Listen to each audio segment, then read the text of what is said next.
بسم الله الرحمن الرحيم.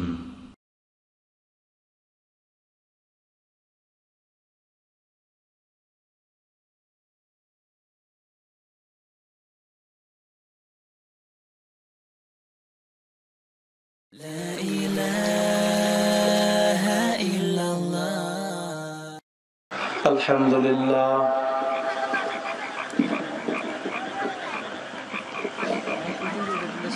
الحمد لله نحمده ونستعينه ونستغفره ونؤمن به ونتوكل عليه ونعوذ بالله من شرور أنفسنا ومن سيئات أعمالنا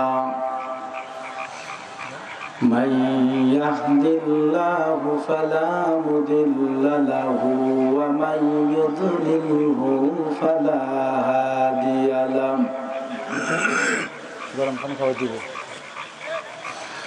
ونشهد أن لا إله إلا الله وحده لا شريك له ونشهد أن سيدنا ومولانا محمدا عبده ورسوله أما بعد فأعوذ بالله من الشيطان الرجيم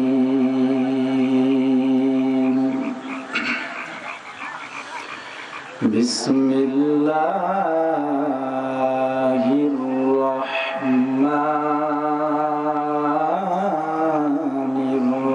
الرحيم وقضى ربك ألا تعبدوا إلا إياه وبالوالدين إحسانا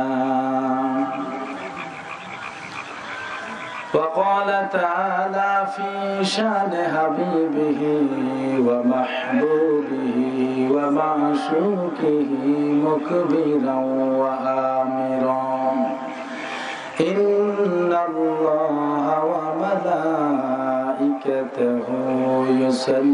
يصلون على النبي يا أيها الذين آمنوا صلوا عليه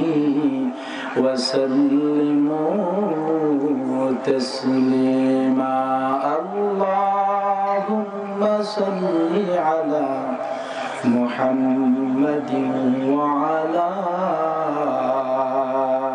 آل محمد كما صليت على إبراهيم وعلى آل إبراهيم إنك حميد مجيد যার দিলে আছে আল্লাহর ভয় যার দিলে আছে আল্লাহর ভয় সেই দিলওয়ালা জান্নাতি হয় ভালো লাগে না কোনো কিছু ভালো লাগে শুধু ইল্লাল্লাহ লা ইলাহা ইল্লাল্লাহ লা ইলাহা ইল্লাল্লাহ লা ইলাহা ইল্লাল্লাহ লা ইলাহা ইল্লাল্লাহ লা ইলাহা ইল্লাল্লাহ জোরে লা ইলাহা ইল্লাল্লাহ লা ইলাহা ইল্লাল্লাহ লা ইলাহা ইল্লাল্লাহ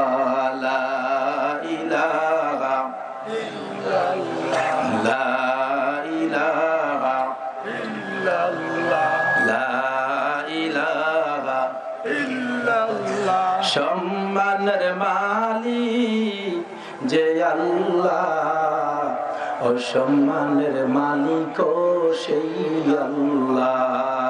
লা ইলাহা ইল্লাল্লাহ, লা ইলাহা ইল্লাল্লাহ, লা ইলাহা ইল্লাল্লাহ, লা ইলাহা, লা ইলাহা,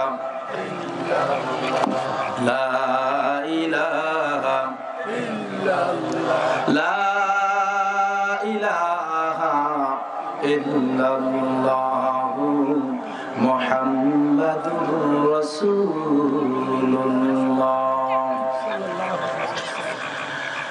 আবাসপুর যুব সমাজের উদ্যোগে আয়োজিত প্রথম তাফসীরুল কোরআন মাহফিলের সম্মানিত সভাপতি, উপস্থিত জাতির শ্রেষ্ঠ সন্তান হযরতে উলামায়ে কেরাম, উপস্থিত দূর দূরান্ত থেকে আমার বাবার বয়সী শ্রদ্ধেয় মুরব্বিয়ানে কেরাম, উপস্থিত আমার যুবক ভাইয়েরা, যাদের জন্য প্রাণ ভরে দোয়া করি, ইনশাআল্লাহ আজীবন করার চেষ্টা করব যে যুবক ভাইদের অক্লান্তিক পরিশ্রমে, আমার মুরব্বী বাবাদের অক্লান্তিক পরিশ্রমে আজকের এই তাফসীরুল কোরআন মাহফিলের আয়োজন। উপস্থিত এলাকার কচিকাঁচা ছোট্ট ভাইরা,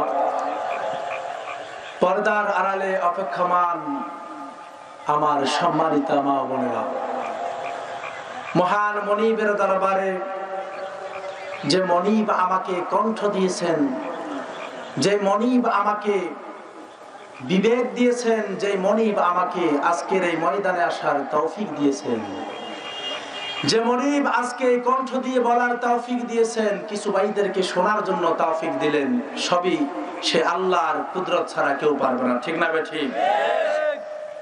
আমরা সেই মনিবের দরবারে আল্লাহর দেওয়া কণ্ঠ দিয়ে নতশিরে উচ্চ কণ্ঠে কালিমাতুশ শুকর আদায় করব, আলহামদুলিল্লাহ। আর জোরে বলতে হবে আলহামদুলিল্লাহ।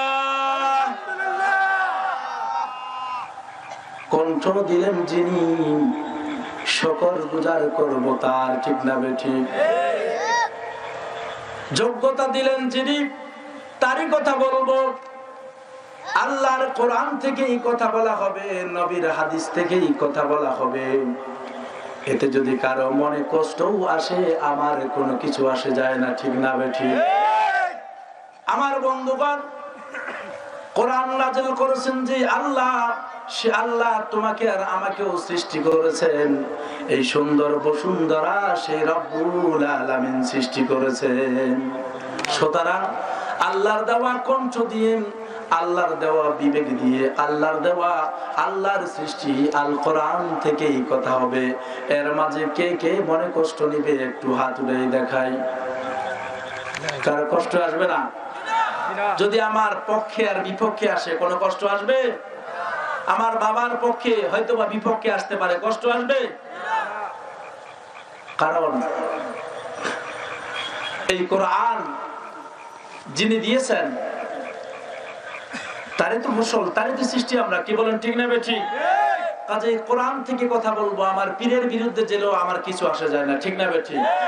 আমার পীর যদি কোরআনের বিপক্ষে কাজ করে, আমি পীরের বিরুদ্ধে বলবো। ঠিক না ঠিক? আমার বাপ যদি আল্লাহর বিরুদ্ধে কথা বলে, তার বিরুদ্ধে আমার সংগ্রাম চলবে। ঠিক না ঠিক? রাজি আছি তো সবাই ইনশাআল্লাহ? কে কে রাজি আছি হাত উঠে দেখা, আল্লাহ কবুল করুন। সবাই বলি আমিন। নারায়ে তাকবীর, আল্লাহু আকবার। নারায়ে তাকবীর, আল্লাহু আকবার। আল্লাহ কবুল ফরমান। সবাই বলি আমিন। আমিন। আজকে আমরা যেই মাঠে বসে কোরআনের আলোচনা বলার এবং শোনার জন্য প্রস্তুতি নিয়েছি, আমি কি বলে এই আয়োজকদেরকে মোবারকবাদ জানাবো সেই ভাষা আমি খুঁজে পাচ্ছি না। কারণ হলো, গত 10 তারিখ আমার মুহিব্বিন দুই ব্যক্তি, শফিক ভাই এবং হাশেম ভাই, যাদের মহাব্বতের বিনিময়ে আল্লাহ আপনাদের সাথে আমার পরিচয় করে দিয়েছেন। আল্লাহর কাছে দোয়া করি, আল্লাহ এই আবাসপুর, শ্রীপুর, রাজার বাজার সহ এই অঞ্চলে যতগুলা মানুষ আছে, আল্লাহ যদি এই গোলামকে জান্নাতে যাওয়ার তৌফিক দাও, এদেরকে ছাড়া আমি জান্নাতে যাব না ইনশাআল্লাহ। আমার বন্ধুগণ, মহাব্বত এমন একটি বিষয়, যেই মহাব্বতের সংজ্ঞা, যেই মহাব্বতের সিস্টেমেটিক আল্লাহ তাআলা কোরআনুল কারীমের মধ্যে বলে দিয়েছেন, ঠিক না ঠিক? আমার বন্ধুগণ, ভালোবাসা শুধু 14ই ফেব্রুয়ারিতে পালন করার বিষয় নয়, ভালোবাসা ভ্যালেন্টাইন্স ডে পালন করার বিষয় নয়, ভালোবাসা আল্লাহ তোমাদেরকে শিক্ষা দিয়েছে, ঠিক না ঠিক? আল্লাহ রাব্বুল আলামিন কোরআনুল কারীমের মধ্যে বলে দিয়েছেন, যদি আমাকে কেউ ভালোবাসতে চাও, আমাকে পেতে চাও, আমাকে মহব্বত করতে চাও, তার পূর্ব শর্ত হলো আমার নবী মুহাম্মদকে ভালোবাসা লাগবে। সুবহানাল্লাহ কইছে দিও, সুবহানাল্লাহ। এত আস্তে ব্যাটারি ডাউন। যেই জায়গায় সুবহানাল্লাহ বলা দরকার জোরে সোরে বলার চেষ্টা করব, পারবো তো ইনশাআল্লাহ? নারায়ে তাকবীরের দরকার, জোরে সোরে দেব, পারবো তো ইনশাআল্লাহ? আল্লাহু আকবার বলা দরকার, এই জায়গায় জোরে বলবো, পারবো তো ইনশাআল্লাহ? আমরা মুর্দা নয়, জিন্দা, ঠিক না ঠিক? মুর্দা লোকের সামনে বয়ান করার কোনো দরকার নাই, কি বলেন, আছে নাকি? তাহলে আমরা জিন্দা যদি হয়ে থাকি, ইয়েস নো বলবো তো ইনশাআল্লাহ? ইনশাআল্লাহ। সুতরাং ভালোবাসার কথা কে শিক্ষা দিয়েছে? আমার বন্ধুগণ, আমার আলোচনার মূল বিষয়ে যাওয়ার পূর্বে আমি বলবো, ভালোবাসা আমাদেরকে কে শিক্ষা দিয়েছে? আরো জোরে বলতে হবে, কে শিক্ষা দিয়েছে? আমার বন্ধুগণ, ভালোবাসাকে আমরা অপছন্দ করি না, ভালোবাসার বিরোধিতা আমরা করি না। যদি এই ভালোবাসা আল্লাহর দেওয়া বিধান অনুযায়ী হয়, সেই ভালোবাসার সিস্টেমটি আমার আল্লাহ শিক্ষা দিয়েছেন, ঠিক না বেঠিক? আমার যুবক বন্ধুগণ, তোমাদেরকে আমি অনুরোধ করব, তোমাদেরকে সম্বোধন করে বলবো, যে যুবকদের পক্ষেই সম্ভব হয়েছে একটি মাত্র সপ্তাহের মাঝে বিশাল আয়োজন করা, একটি মাত্র সময়ের মাঝে, এক সপ্তাহ সময়ের মাঝে আজকের এই বিশাল আয়োজন তোমরা করেছো আল্লাহর মদতে আর এলাকাবাসীর সহযোগিতার মাধ্যমে। তোমরা প্রতিজ্ঞাবদ্ধ হয়েছো, আমার থেকে সময় নিয়েছো, আর একটি সপ্তাহের মাঝে এই সুন্দর আয়োজন যেহেতু তোমরা করতে পেরেছো, আমার বিশ্বাস থাকবে তোমাদের উপর এই আবাসপুর এলাকা থেকে তোমরা নবীর দুশমনদেরকে এক একজন করে খতম করতে পারবা, ঠিক না বেঠিক? কোরআন বিরোধী আন্দোলন যারা করবে তাদের বিরোধিতা তোমরা করতে পারবে। সংস্কৃতির নামে যারা কোরআনকে ডাস্টবিনে ফেলেন, আমার বন্ধুগণ, সংস্কৃতির নামে যারা কোরআন সুন্নাহর বহির্ভূত কাজগুলোকে সমাজের মধ্যে বাস্তবায়ন করতে চায়, সেই নাস্তিক মুরতাদ বেঈমান কাফেরদের বাচ্চাদের জন্য তোমরাই যথেষ্ট, ঠিক না বেঠিক? হযরত ওমর যুবক হয়ে ইসলামের ঝান্ডা উড্ডীন করেছেন। আমি চাই এমন যুবক আবাসপুর এলাকায় জন্মগ্রহণ করুক, যাদের কারণে কোরআনের ছায়াতলে লক্ষ লক্ষ মানুষগুলা সমবেত হতে পারে, ঠিক না বেঠিক? আমার বন্ধুগণ, ভালোবাসা দিবস পালন করো তোমরা। আমি বলবো, আল্লাহকে ভালোবাসো, নবীকে ভালোবাসো, কোরআনকে ভালোবাসো, তোমার মা জননীকে ভালোবাসো, তোমার আব্বা জানকে ভালোবাসো। এর সে ভালোবাসার পাত্র, এর সে জনপ্রিয় পাত্র আর পৃথিবীর মাঝে তুমি খুঁজে পাবে না, ঠিক না বেঠিক? আজকে 14ই ফেব্রুয়ারিতে ভ্যালেন্টাইন্স ডে পালন করতে যাও যুবক, তুমি কি জানো না তোমার মতো যুবকদের পক্ষেই সম্ভব, তোমার মতো যুবকরাই ইসলামের ঝান্ডা উড্ডীন করেছেন। তুমিও পারবা। যেই ভ্যালেন্টাইন্স ডে পালন করো মুসলমানের বাচ্চা, তোমার কাছে আমার অনুরোধ থাকবে, তোমার এই ভালোবাসা যদি কোরআন হাদিস ভিত্তিক হয়ে থাকে, বাংলাদেশের কোন মোল্লা মৌলবী মাওলানা সাহেব এমন কোন মানুষ তুমি পাবে না যাকে আল্লাহ যৌবন দিয়েছেন, যাকে আল্লাহ মন দিয়েছেন, সে কখনো এই ভালোবাসার বিরোধিতা করতে পারবে না। তবে বলে তোমার ভালোবাসা যদি কোরআন ভিত্তিক হয়ে থাকে, আমরা এখনই তোমার ওই ভালোবাসার মাঝে অ্যাকসেপ্ট করব, গ্রহণ করব। তবে তোমার এই ভালোবাসা যদি সংস্কৃতি নামে কোরআনকে অপমান করা হয়, সংস্কৃতি নামে তোমার বোন আমার বোন, তোমার মা আমার মাকে ধর্ষণের জন্য যদি কোনো পায়তারা হয়, এমন ভালোবাসার স্লোগান তুমি দেওয়া মানে তোমার জীবনটাকে ধ্বংস করে দেওয়া, ঠিক না বেটি?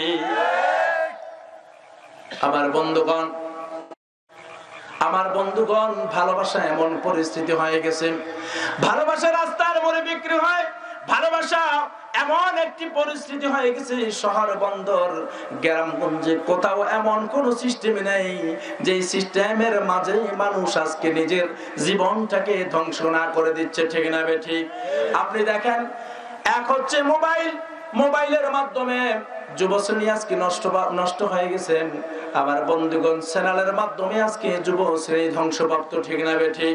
আমার বন্ধুগণ আর হচ্ছে ইহুদি খ্রিস্টানদের বানানো যত প্রকারের সংস্কৃতি রয়েছে, এক নাম্বার সংস্কৃতি হলো বিশ্ব ভালোবাসা দিবস।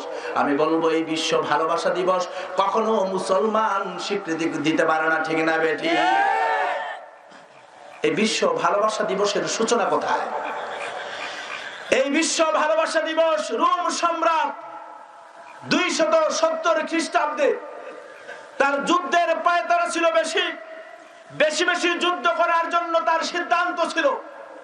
এই যুদ্ধের যার প্রিপারেশন ছিল সেটাকে বাস্তবায়নের জন্য যখন আহ্বান করা শুরু করলেন, সারা রাষ্ট্রের মাঝে সকলে বলল আমরা যুদ্ধ করব, আর যুদ্ধ করতে গিয়ে স্ত্রী ছেলে মেয়ে সকলকে এতিম করে আমরা যুদ্ধ করব, এটা হতে পারে না।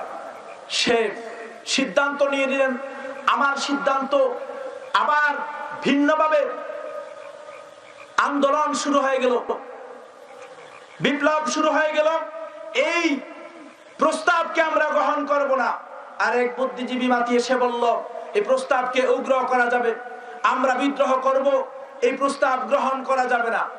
বলা হলো আমার প্রস্তাবকে গ্রহণ করা যাবে না, আমি রাষ্ট্রের প্রধান, আমার আইন লঙ্ঘন করবে এমন কোন বাপের বেটা? তার জন্য সিদ্ধান্ত নিলেন তিনি 14 ফেব্রুয়ারিতে ওই নায়কটাকে ফাঁসির কাস্টে ঝুলিয়ে দিলেন।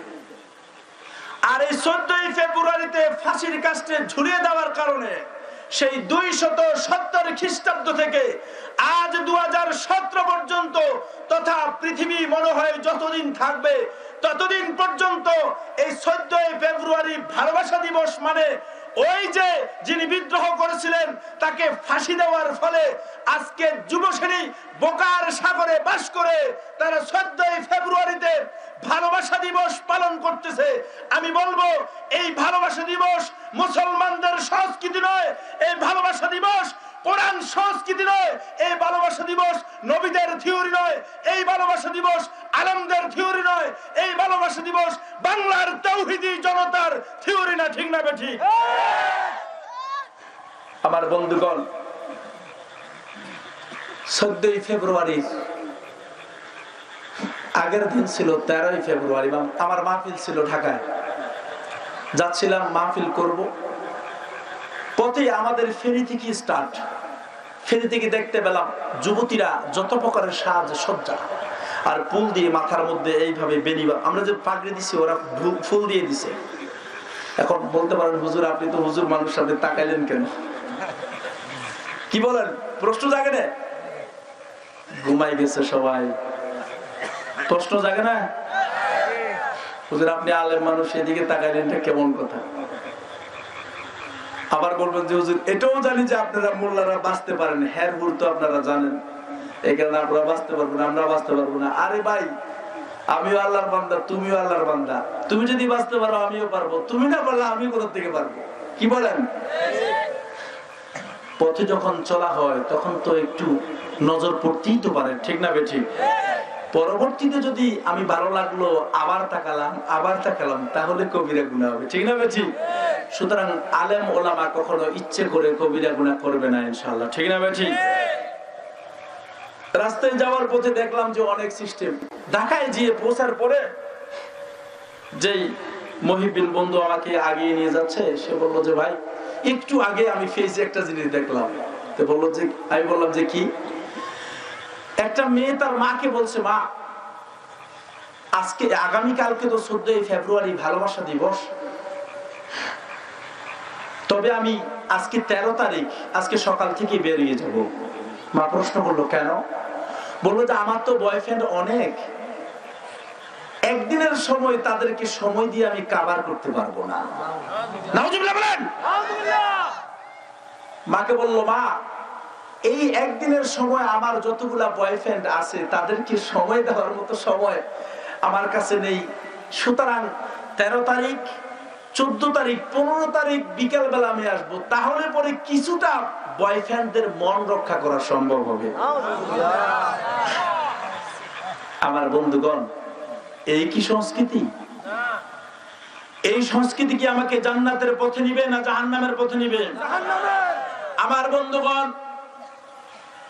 ফ্যাক্টরি যদি ভালো হয় উৎপাদন ভালো হবে, আর ফ্যাক্টরি যদি খারাপ হয় উৎপাদন কখনো ভালো হতে পারে না, ঠিক না ঠিক? মা যদি আলটা মডার্নের 80% আগিয়ে যায়, মেয়ে দেখা যাবে 120% হয়ে যাবে, ঠিক না ঠিক? মার যদি বয়ফ্রেন্ড থাকে, মেয়ের কেন থাকবে না? মাই তো সেই রাস্তা দেখিয়ে দিয়েছেন। মার একাধিক বয়ফ্রেন্ড থাকার কারণে মেয়েদেরও কিন্তু বয়ফ্রেন্ড থাকাটাই স্বাভাবিক, ঠিক না ঠিক? আমরা আমাদের গ্রাম্য ভাষায় বলি আগের হাল যেই দিকে যায় পিছের হালও সেই দিকে যায়, ঠিক না ঠিক? মার যদি বয়ফ্রেন্ড 5 জন থাকে, মেয়ের 10 জন থাকাটাই স্বাভাবিক। এখন যখন মাকে বললো ও গো মা, তাই আমি আজকে 13 তারিখে বেরিয়ে যাচ্ছি, আমি 15 তারিখ সন্ধ্যা বেলায় বাসায় ফিরবো। মা বলল কি বলছো তুমি? আমার যুবতী মেয়ে এতদিন পর্যন্ত বাইরে থাকবে, এটা মানা যায় না। এর প্রতি উত্তরে মেয়ে বললেন বেশি কথা বলবা না, আর যদি বেশি কথা বলো আমার আব্বা জানের কাছে টেলিফোন করে বলে দেব। কি বলে দেবে? তুমি যে তোমার বয়ফ্রেন্ড গুলাকে বাসায় নিয়ে আসো, রাত্রি যাপন করেন, 1 দিন 2 দিন 3 দিন, অনেক দিন আমি দেখেছি।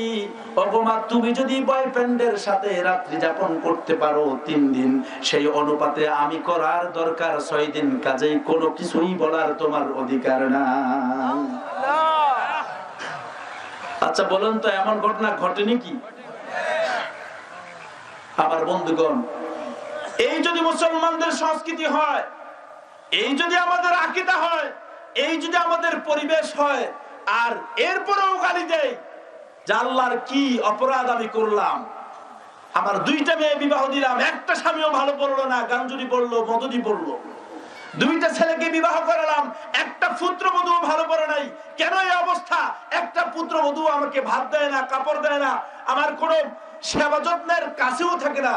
তার কারণ হচ্ছে শিক্ষা দিয়েছো তুমি। তুমি যদি তোমার শাশুড়ির প্রাণ ভরে খেদমত করতা, তোমার পুত্রবধূ তোমার সেবা করত। তুমি যদি তোমার জীবনটাকে, তোমার এই ইজ্জতটাকে ঢাকিয়ে রাখতাম, আমার বন্ধুগণ, তোমার মেয়েও সেটা দেখে দেখে শিখতো, ঠিক না ঠিক? আজকে তুমি ঠোঁটের মধ্যে লিপস্টিক লাগিয়ে ফেসটাকে ওপেন করে দিয়ে বের হয়ে গেলা, বোরকা পরলা আর ফিটফাট একেবারে 8-8। যাদের খারাপ তারা ছাতি নিয়ে বের হতেন, আর ছাতি নিয়ে বের হওয়ার পর যখন কোন মানুষ কোন বেগানা পুরুষকে দেখে যেতেন, আস্তে করে বসে ছাতাটাকে দিয়ে এসে সাইলেন্ট হয়ে বসে থাকতেন। আর এই লোকটা যখন দূরে চলে গেলেন, আস্তে আস্তে উঠে আবার তার গন্তব্যে যাওয়া শুরু করে দিতেন, ঠিক না ঠিক? সেজন্য ওই মাদের ঘর থেকে আব্দুল কাদের জিলানীর জন্ম হয়েছে, ঠিক না ঠিক? ওই মাদের ঘর থেকে ফজলুল করিম রহমতুল্লাহি আলাইহি জন্মগ্রহণ করেছেন, ঠিক না ঠিক? হাফিজি হুজুর জন্মগ্রহণ করেছেন, ঠিক না ঠিক?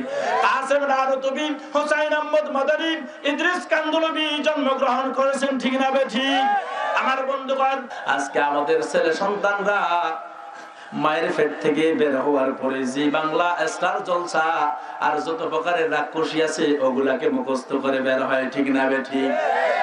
আমার কথা হলো, তুমি যদি ধার্মিক একজন মা হতে, তোমার ঘর থেকে হাফেজে কোরআন বের হতো, তোমার ঘর থেকে আব্দুল কাদের জিলানী চরমনায়ের শাইখ মরহুম পীর সাহেব জন্মগ্রহণ করতো, ঠিক না ঠিক? আজকে তুমি পর্দা করো নাই, পুশিদা করো নাই, দেবারের সাথে দেখা দেওয়া জায়েজ কি না জায়েজ সেটা তুমি জানো না, আর জানলেও মানো না।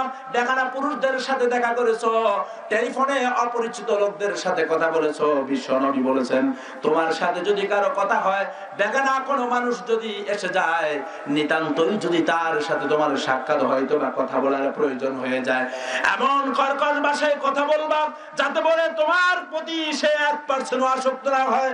আজকে এমন পরিস্থিতি হয়ে গেল, টেলিফোন নাম্বারে রং নাম্বারে যদি কারোর সাথে কথা হয়, আর কথাবার্তা বলতে গিয়ে এমন সুন্দর সুললিত কণ্ঠে মধুর ভাষায় ভালোবাসার সুরে টান টান শব্দে কথা বলা হয়। কেমন করে বলা হয়? কে বলেছেন ভাই? বলে যে আমি তো আবাসপুর এলাকার অমুক নামি দামি মানুষ। বলা হলো আপনি কি? আমার মোবাইল নাম্বারে একটা মিস কল এসেছে, আপনার পরিচয় জানি না। আরে ভাই, আপনি তো আমার যেটা তো দেবর লাগেন, আমি আপনাকে চিনে ফেলেছি, আপনি আমাদের পাশের বাড়ির, কি হয়েছে? অসুবিধা নাই। বলল ভাবি গো, সরি, আমি ভুলে আপনার নাম্বারে চলে গিয়েছে, আমাকে ক্ষমার দৃষ্টিতে দেখবেন। আর ভাবি সাহেব বলে আজকে 8 বছর আপনার ভাই প্রবাসে আছে, তার সাথে তো কথাবার্তাই হয় না, আপনারাই তো আমাদের সম্পদ, আপনারা যদি একটু কথাবার্তা নাই বা বলেন, কেমন করে বলেন না আমরা থাকি, এই হলো অবস্থা। ঠিক না? ঠিক এমন হয় নাকি? আমার বন্ধুগণ, এই ফ্যাসিলিটির কারণে আজকে সংসারের মাঝে অশান্তি। ঠিক না ঠিক? কোরআন না বুঝার কারণে, হাদিস না বুঝার কারণে তোমার কচি বাচ্চা কলিজার টুকরা সন্তানকে কোরআনের জ্ঞানে জ্ঞানী না করার কারণে আজকে এই অবস্থা। ঠিক না ঠিক? আমার বন্ধুগণ, আম গাছ রোপণ করে কখনো আপেলের আশা করা যায় না, আপেল গাছ রোপণ করে কমলার আশা করা যায় না। এই ফ্যাক্টরিটাকে জাহান্নামের কেন্দ্রবিন্দু বানিয়ে, এই ফ্যাক্টরিটাকে বেপরদার সকল প্রকারের সব কৃষ্টিকালচার ভিত্তি করে রেখে দিয়ে তোমার নিজের এই দেহটাকে অন্য পুরুষদের খোরাক বানিয়ে, তোমার এই দেহটাকে অন্য পর পুরুষদের দৃষ্টি রেখে দিয়ে এই পেট থেকে কেমন করে তুমি আশা করো তোমার সন্তান তোমাকে আবার সুন্দর করে তোমার বার্ধক্যজনিত অবস্থার মাঝে তোমাকে সুন্দর করে ভালো মানে ব্যবহার করবে, বৃদ্ধাশ্রমে পাঠাবে না। এটা হবে আম গাছ রোপণ করে কাঁঠালের মতো আশা করা। ঠিক না ব্যাঠি? আজকে আমরা ইফটিজিং এর বিরোধিতা করি, আমরা বলি প্রশাসন বিভিন্ন জায়গায় প্রস্তুত রয়েছেন, ইফটিজিং যে করবে তার জেল হবে, তার এতগুলা জরিমানা হবে। আমি বলতে চাই, তুমি যদি তোমার পাতিলের মাঝে সুস্বাদু কয়েক কেজি ইলিশ মাছ সুন্দর করে রান্না করে দিয়ে ডাকনাকে ওপেন করে দাও, এই সুন্দর ডাকনাকে ওপেন করে দিয়ে যদি বিড়াল নামক ওই রাক্ষসীকে বলো, ওই ইফতিজারকে যদি তুমি বলো, ও বিড়াল, তোকে আমি অনুরোধ করছি, তোকে আমি খবরদার হুঁশিয়ারি করে দিচ্ছি, আমার এই সুন্দর খাবারগুলা আগামীকালকে আমার বেয়াই সাহেব আসবে, আমার বেয়াই সাহেব আসবে, তার জন্যই স্পেশাল খাবারের ব্যবস্থা। ও বন্ধু, বুঝে থাকলে বলো, এই সুন্দর খাবারের ব্যবস্থা করে দিয়ে যদি ঢাকনাটাকে উল্টিয়ে দেওয়া হয়, আর যদি বলো বিড়াল তুমি খাবে না, এটা কোশ্চিন কালেও সম্ভব হবে না বিড়াল থেকে বাঁচা। ঠিক না ঠিক?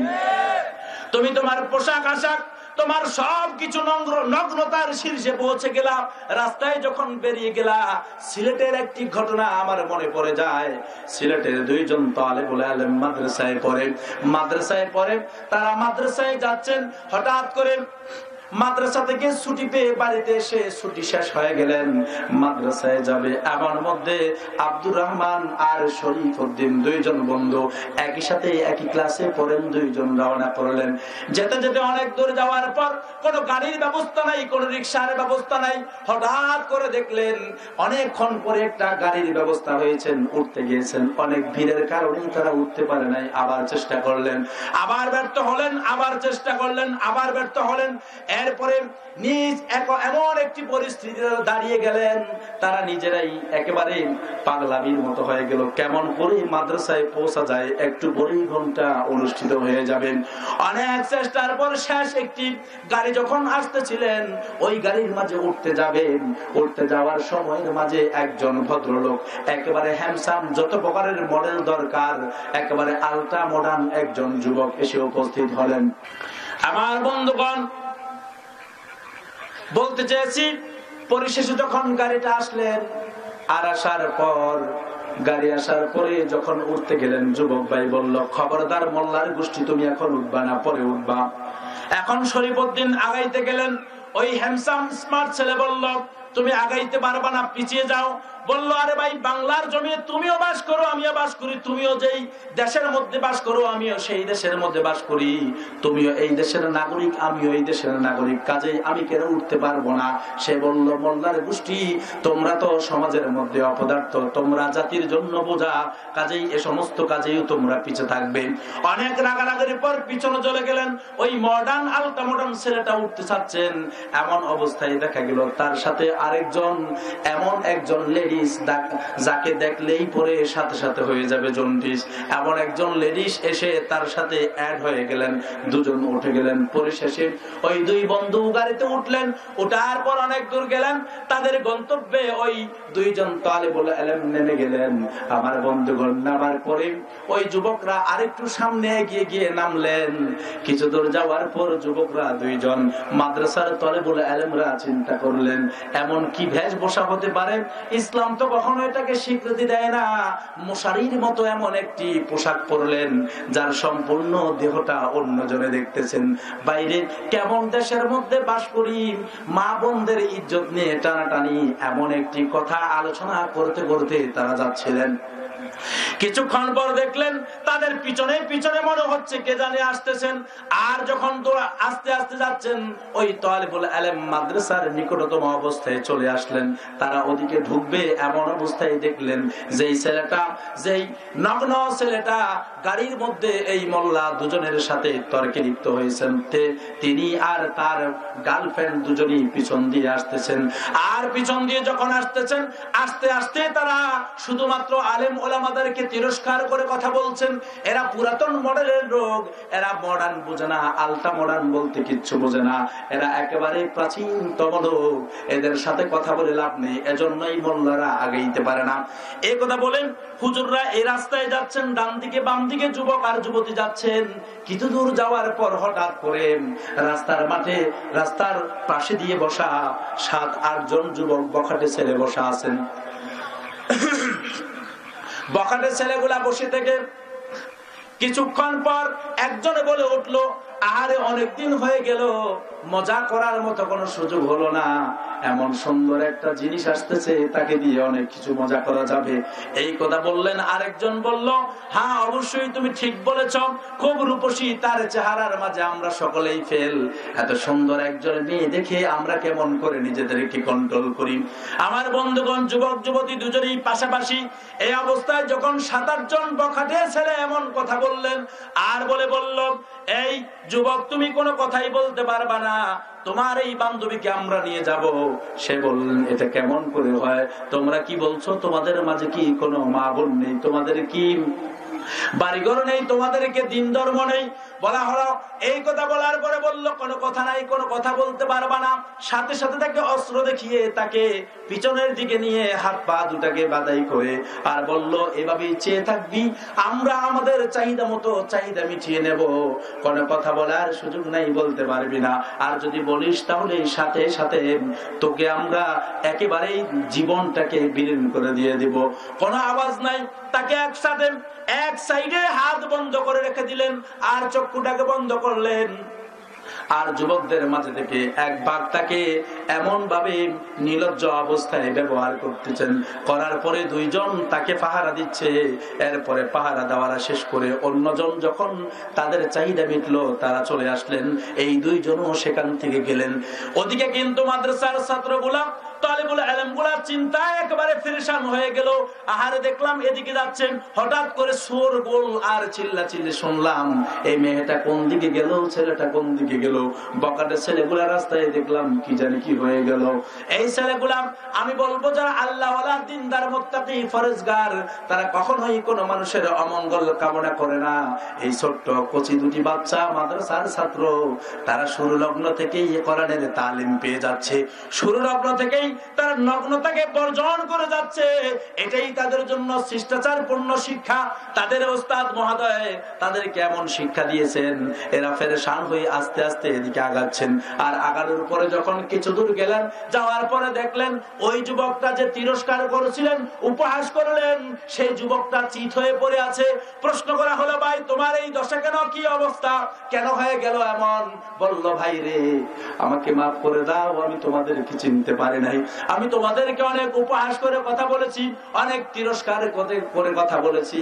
এখন বললো তোমার ওই বয়ফ্রেন্ড, তোমার এই গার্লফ্রেন্ডটা কোথায়? বলা হলো 8 জন যুবক, 8 জন বকাটে ছেলের মধ্য থেকে 0.5% প্রথমে গেলেন, এই 0.5% একটু আড়াল হয়ে, আর 0.5% আমাকে পাহারা দিয়েছেন।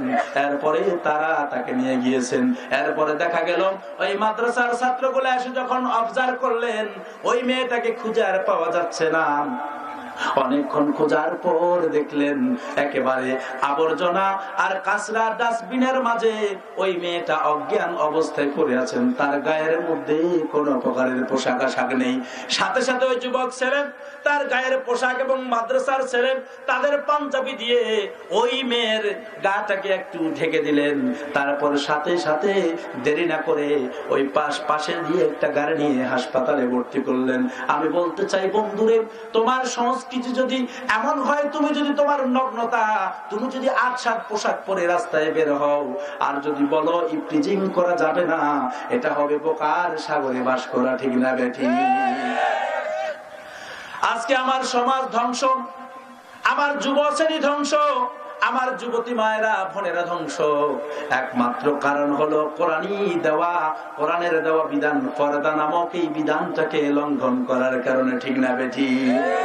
আজকে যদি পর্দা 100% তোমার আমার ঘরের মাঝে থাকতো, মা যদি পর্দা করতেন, মেয়েকে বাধ্য করে দিতেন পর্দা করার জন্য, পর্দা না করে বাঁচার কোনো সুযোগ নাই।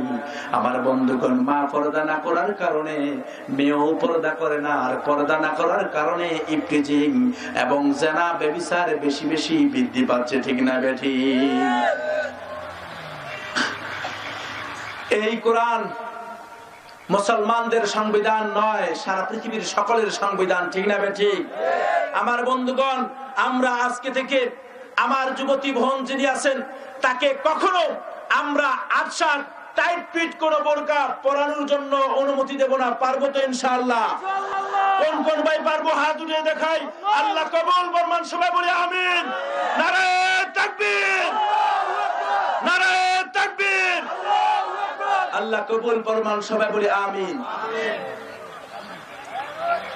আমরা আমাদের মা, আমাদের বোনদেরকে পর্দার বিধানকে পালন করানোর জন্য সর্বাত্মক চেষ্টা করে যাব। পারবো তো ইনশাআল্লাহ?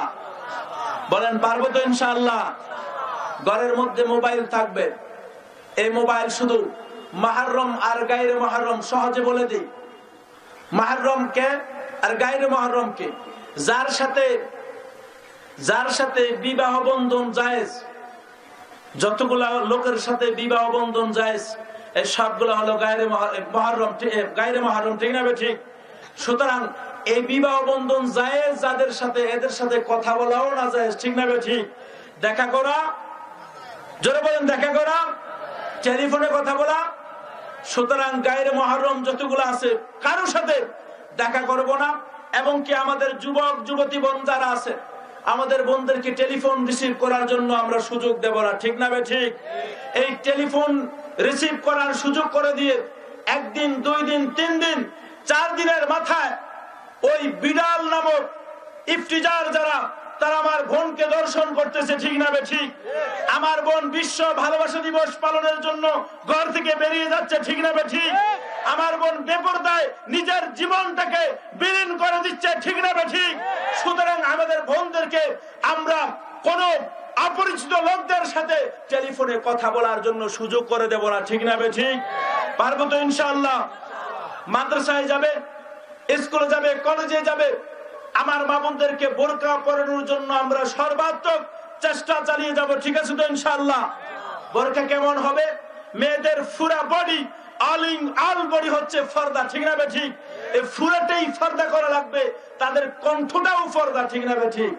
সুতরাং মেয়েরা ছোট্ট আওয়াজে কথা বলবে, পরপুরুষ যাতে করে না শুনে। তার কথাটাও কিন্তু জোরে বললে ফর্দার খেলাফ হয়ে যাবে, ঠিক না ঠিক? আমরা আমাদের মা বোনদেরকে শরিয়া মোতাবেক যে পোশাক আশাক আছে ওটা পরানোর চেষ্টা করব ইনশাআল্লাহ। আমি বলবো, আপনি আজকে আমার এই কথা শুনে এই প্রমাণটা করে দেন। আপনার বোনকে যদি আপনি ঢোলা বোরকা সিলিয়ে দেন একেবারে আগের মডেলে, দেখবেন আমি এতটুকু ওয়াদা আপনাদের সাথে করতেছি, রাস্তায় হাঁটবে ছেলেরা বলবে এরা মনে হয় জানি বুড়া বেড়ি। কি বলেন, ঠিক না বেঠিক? কারণ এদের মেজাজ তো দোলা হয়ে গেছে, আটসাট টাইট ফিট। খবরদার, টাইট ফিট পোশাক হারাম, ঠিক না বেঠিক? মহিলাদের সব অঙ্গ প্রত্যঙ্গ হচ্ছে পর্দা করা লাগবে। সেখানে গিয়ে টাইট ফিট যখন পড়বে, আমি আর ব্যাখ্যা করতে গেলাম না, এই টাইট ফিট পড়তে গেলেই সেখানেই গুনাহ আরো বেশি হবে, ঠিক না বেঠিক? বর্তমান যতগুলা বোরকা বের হয়েছে, সকল বোরকাগুলা পর্দার খেলাফ বোরকা, ঠিক না বেঠিক? এই বোরকার কারণে আরো বেশি গুনাহ হচ্ছে, আরো বেশি আকর্ষণ হচ্ছে। বোরকা না পড়লে যে পরিমাণ আকর্ষণ হতো না, বোরকা পরার কারণে এর চেয়ে বেশি আকর্ষণ হয়ে যাচ্ছে। আল্লাহ তাআলা আমাদের মা বোনদেরকে এই সমস্ত পোশাক আশাক থেকে হেফাজত করুন, সবাই বলি আমিন। আমরা যারা যুবক ভাইরা রয়েছি, আজকে থেকে এই প্রশাসনিক আইনটা বাস্তবায়ন করব, ঘরের মধ্যে পারবো তো ইনশাআল্লাহ। মাদেরকে স্নেহের সাথে, ভালোবাসার সাথে কথা বলবো, যেহেতু মাকে তো আমি শাসন করতে পারবো না, কি বলেন? সেজন্য মাকে আমি কথা বলবো এমনি ভাবে হযরতে আম্মা জান আয়েশা সিদ্দিকার জীবনটা দিয়ে দেব। মাকে বলবো, মা তোমার পেট থেকে জন্ম আমার, ওগো মা আমি তোমার পেট থেকে জন্মগ্রহণ করেছি, তুমি আমাকে 10 মাস 10 দিন লালন করেছো গো মা, আমি তোমার সাথে বেয়াদবি করার কোন অনুমোদন ইসলাম দেয় নাই। আল্লাহ আমাকে এমন কোন অনুমতি দেয় নাই গো মা তোমার সাথে বেয়াদবি করব। তবে তোমাকে একটি কথা বলবো গো মা, হযরতে আম্মা জান আয়েশার মতো চলার চেষ্টা করো, হযরতে খাদিজাতুল কুবরার মতো জীবন পরিচালনা করার চেষ্টা করো। আমার বন্ধুগণ, বিশ্বনবী দো জাহানের সরদার, মানবতার মুক্তির দূত, রাহমাতাল লিল আলামিন, স্ত্রীদের মাঝে বন্টন করা যেমন সিস্টেম, ওই সিস্টেমটি অনুযায়ী আমার নবী মুহাম্মদুর রাসূলুল্লাহ সাল্লাল্লাহু আলাইহি ওয়াসাল্লাম আম্মা জান আয়েশা সিদ্দিকার ঘরের মধ্যে যেই দিন তার বাটোয়ারা অনুযায়ী, বন্টন নীতি অনুযায়ী আসলেন, রাতের যখন গভীর হয়ে গেলেন, বিশ্ব নবী দুজাহানের সরদার, মানবতার মুক্তির দূত ওখান থেকে উঠে গেলেন, চলে গেলেন। আম্মা জান আয়েশা আশ্চর্য হয়ে গেলেন, কোথায় গেলেন আমার প্রাণের নবী? নবী তো কখনো বেইনসাফ প্রতিষ্ঠা করে নাই, আমার এমন নবী যেই নবী কখনো বেইনসাফ করে নাই। আজকে আমার নবী মুহাম্মদ আমার নির্ধারিত সময়টাকে ছেড়ে দিয়ে কোথায় চলে গেলেন? মনে হয় আমার নবী অন্য কোন সতীনের ঘরে চলে গিয়েছেন। হযরত আম্মা জান আয়েশা সিদ্দিকা তার পিছে পিছে যেতে লাগলেন, আর পিছে পিছে যাওয়ার পর অনেক দূর যাওয়ার পর দেখলেন আমার নবী, বিশ্ব নবী জান্নাতুল বাকিতে। আমার নবী দোয়া করেন আর ঝরঝর করে চোখের পানি ছেড়ে দিয়ে বলে, ওগো আল্লাহ, আমার খাদিজাকে তুমি মাফ করে দাও, আমার খাদিজার জীবনের গুনাহগুলো মাফ করে দাও। আম্মা জান আয়েশা বলল, ওগো নবী, আপনাকে একটি কথা বলি, আপনার খাদিজা স্ত্রীর চেয়ে অনেক আমরা যারা আছি অনেক তো অবিবাহিত। খাদিজা ছিলেন বৃদ্ধা, আপনার খাদিজা 40 বছরের বুড়ো ছিলেন, আপনি ছিলেন 25 বছরের যুবক, তারপরেও কেন আপনি তার জন্য এত কান্নাকাটি করেন? বিশ্ব নবী বললেন, ওগো আমার আয়েশা, তুমি কখনোই এমন কথা বলবা না, কারণ হলো তোমরা সকলেই হলে আমার সুখের দিনের স্ত্রী, আমার দুঃখের দিনের স্ত্রী হলেন খাদিজা। আমার বন্ধুগণ, মাদেরকে আম্মা জান খাদিজার জীবনটাকে নিয়ে দেব, আয়েশা সিদ্দিকার জীবনটা নিয়ে দেব, এমন করে সব কিছু দেওয়ার পরে তাদের সাথে সুন্দর আচরণ করে তাদেরকে কোরআন এবং হাদিসের পথে নিয়ে আসার চেষ্টা করব, পারবো তো ইনশাআল্লাহ? আবার গিয়ে যদি মার সাথে বেয়াদবি শুরু করে দেন, বলবেন যে হুজুরে বলছে আপনি এমন করে কেন চলেন, এমন করে কেন চলেন না, এইভাবে বলা যাবে না, এটা ইসলাম শিক্ষা দেয় নাই। এজন্য শিষ্টাচারপূর্ণ আচরণ করে, আদব লেহাজের উপরে ভিত্তি করে মাকে আমরা বলবো, শাসনমূলক নয়। কারণ আমি আমার মায়ের পেট থেকে হয়েছি, মাকে শাসন করার অধিকার আমি রাখি না। কাজেই আন্তরিকতার সাথে, মহাব্বতের সাথে আজকে থেকে আমাদের মা বোনদেরকে সুন্দর করে বুঝিয়ে নিয়ে আসবো। কারণ বিশ্বনবী বলেছেন, মাই ইউহরামুর রিফকা ইউহরামুল খাইর, যে নম্রতা থেকে বঞ্চিত সেই কল্যাণ থেকে বঞ্চিত। কাজেই নম্রতা দিয়েই ইসলামের জান্ডাকে উড্ডীন করা হয়েছে, নম্রতা দিয়েই মানুষকে কোরআনের পথে নিয়ে আসা হয়েছে, নম্রতা দিয়েই কোরআনের পক্ষে কথা বলার সৃষ্টি হয়েছে, নম্রতা দিয়েই মানুষকে নামাজি বানানো সম্ভব হয়েছে। কাজেই কর্কশ ভাষা দিয়ে আপনি একেবারে আবদ্র আচরণ দিয়ে কখনো কোনো বেনামাজিকে নামাজি বানাইতে পারবেন না, ঠিক না? ঠিক। একটু জিকির করে লা ইলাহা ইল্লাল্লাহ, লা ইলাহা ইল্লাল্লাহ, লা ইলাহা ইল্লাল্লাহ, লা ইলাহা ইল্লাল্লাহ, লা ইলাহা ইল্লাল্লাহ, লা ইলাহা ইল্লাল্লাহ,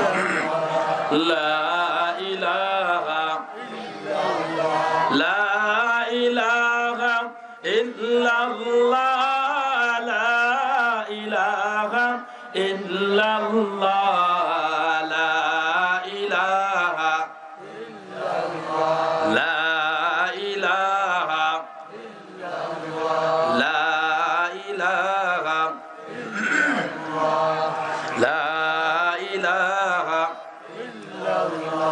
আসমান জমিন গায়রুল্লাহ, সিজদা করব এক আল্লাহ, লা ইলাহা ইল্লাল্লাহ, লা ইলাহা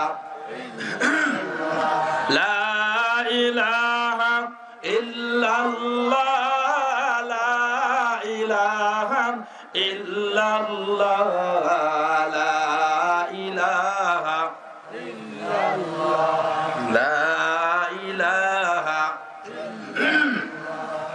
লা ইলাহা ইল্লাল্লাহ মুহাম্মাদুর রাসূলুল্লাহ।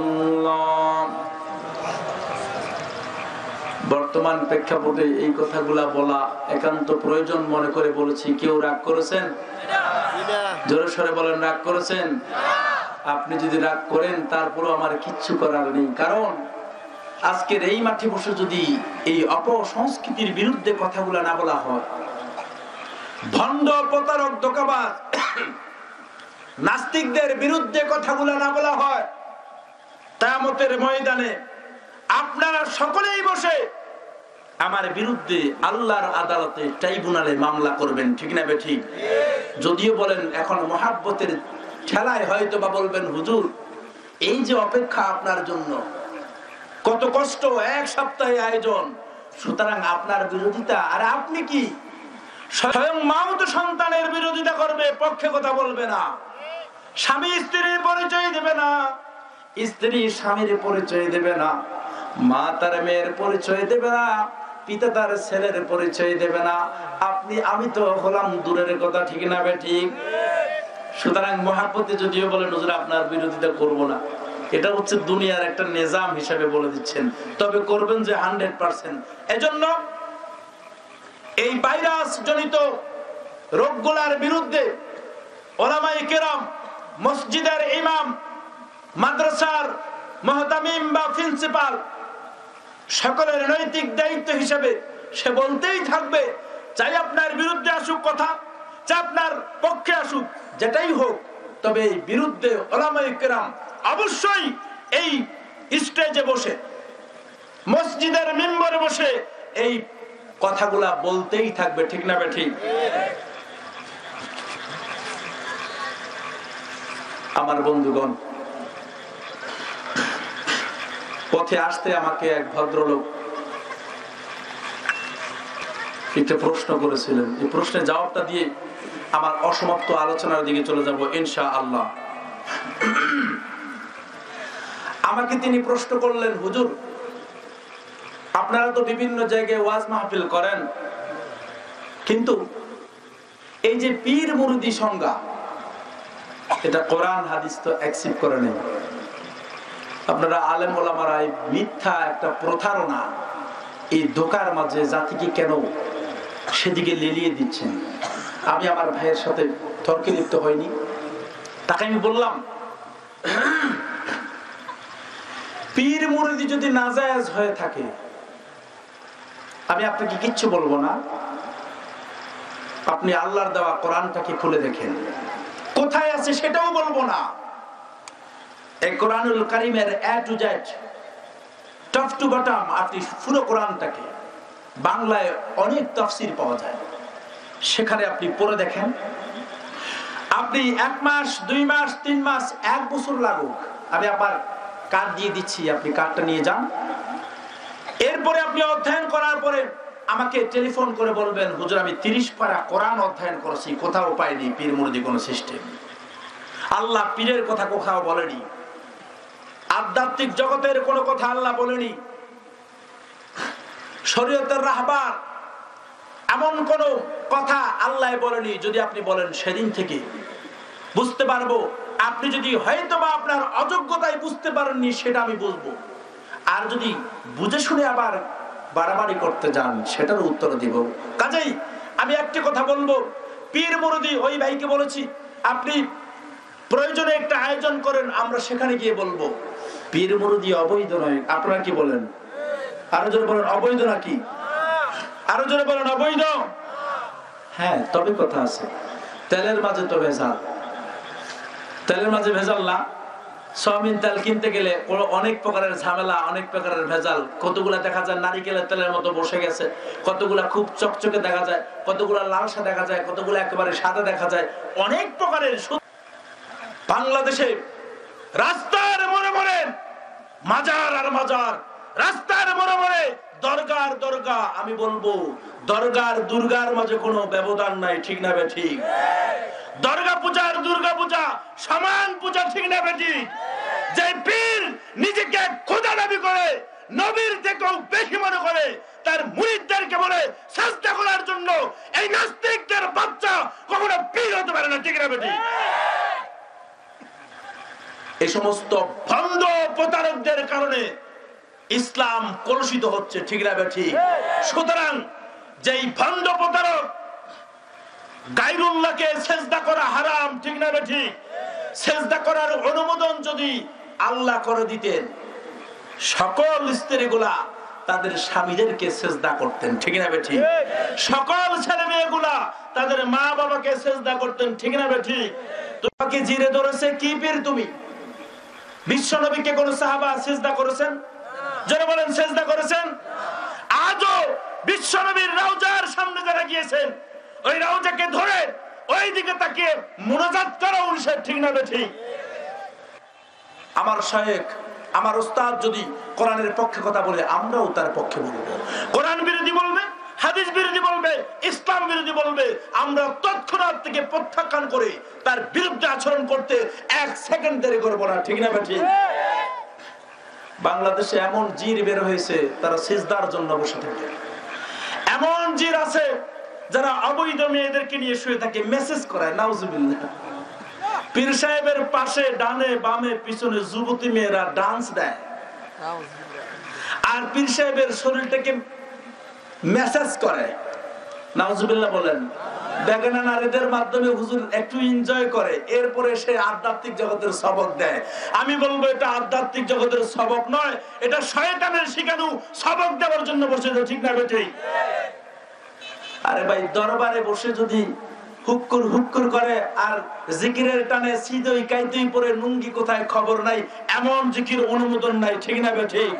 আমি জিকির করব, আমার ফরদার খবর নাই, আমার ফরজ তরক হয়ে যাচ্ছে, আমি জিকির করব আর গাঞ্জার ফুলটাকে ফকড়ে রেখে হুক্কুর হুক্কুর টান মারবো, এমন কোন পীর মুরিদি সিস্টেম কোরআন এবং হাদিস ভিত্তিক না, ঠিক না ঠিক? ও সমস্ত ভণ্ড প্রতারকদের আমরা নিন্দা জানাই, এবং কি যে সমস্ত ভাইরা এদের অনুসরণ করছো, তোমার জীবন ধ্বংস হয়ে যাবে, তুমি টেরও পাবা না, ঠিক না ঠিক? এমন পীর চুল হয়েছে এত বড় বড়, দাড়ি নেই। এই ভাই, দাড়ি রাখা সুন্নত বলেন না নাকি নাজায়েজ?